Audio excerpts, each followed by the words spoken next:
शुरू करता हूँ अल्लाह रब्बुल इज़्ज़त के बाबरकत नाम से, जो तमाम कायनात का खालिक व मालिक है। अल्लाह वो है जिसने तुम्हारे लिए ज़मीन को रहने की जगह और आसमान को छत बनाया, और तुम्हारी सूरत बनाई तो बेहतरीन सूरतें बनाई, और तुम्हें पाकीज़ा चीज़ों से रिज़्क दिया। ये है अल्लाह तुम्हारा रब। तो अल्लाह बहुत बरकत वाला है, जो तमाम जहानों का रब है। सऊदी अरब के शहर कसीम की शरई अदालत ने अपनी तारीख में एक ऐसा अजीबोगरीब मुकदमा देखा जो कि कसीम बल्कि पूरे सऊदी अरब में ना पहले कभी देखा या सुना गया था।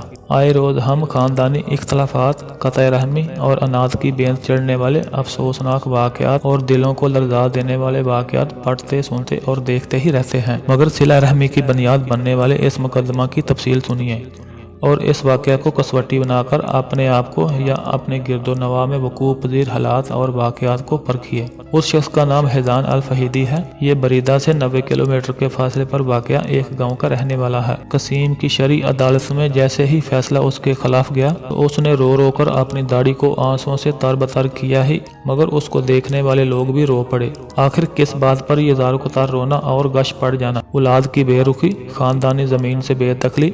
हिज़ान की बीवी ने उस पर खुला का दावा किया, नहीं ऐसा तो कुछ भी नहीं हुआ। तो फिर आखिर किस बात का रोना? ये किस्सा तसव्वुराती नहीं बल्कि सच्चा और हकीकत पर मबनी है, जिसकी तफसील सऊदी अरब के एक बड़े अखबार अल रियाद के सरवर्क पर छपी थी। ममलकत की कई बड़ी मसाजिद के मनाबर से आइमा कराम ने अपने खिताबात में इस वाक़े का जिक्र किया। सैकड़ों फोरम पर लोगों की आंखें खोलने वाले इस वाक़े की तफसील सुनिए। हिज़ान अपनी माँ का बड़ा बेटा है। अकेला होने की वजह से सारा वक्त अपनी माँ की खिदमत और निगहदाश्त पर सर्फ करता था। हिज़ान की माँ एक बूढ़ी और लाचार औरत थी, जिसकी कुल मलकियत पीतल की एक अंगूठी, जिसे बेचा जाए तो कोई 100 रुपये भी देने पर रजामंद ना हो। सब कुछ ठीक चल रहा था कि एक दिन दूसरे शहर से हिज़ान के छोटे भाई ने आकर मुतालबा कर डाला कि मैं माँ को अपने साथ लेकर जाना चाहता हूँ ताकि वो शहर में मेरे खानदान के साथ रह सके। हिज़ान को अपने छोटे भाई का इस तरह आकर माँ को शहर ले जाने का इरादा बिल्कुल पसंद न आया। उसने अपने भाई को सख्ती से मना किया कि वो ऐसा नहीं करने देगा।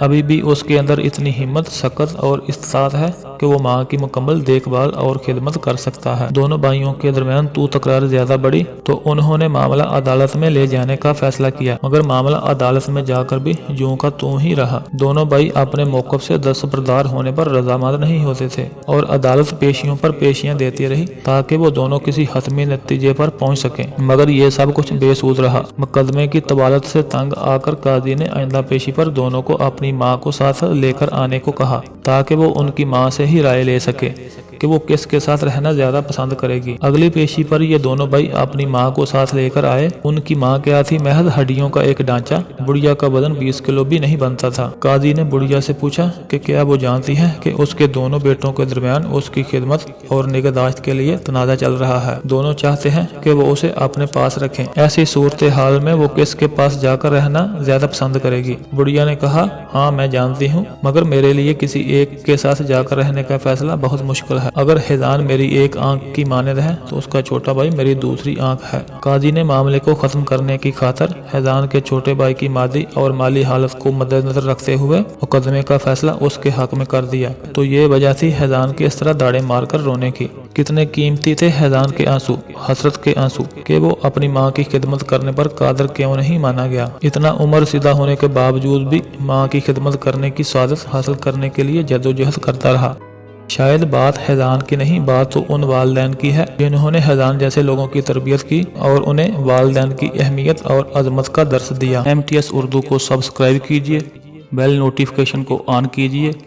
मज़ीद नई स्टोरीज और अपडेट के लिए हमारे साथ जुड़े रहें। वीडियो को लाइक, कमेंट और शेयर करना मत भूलिएगा।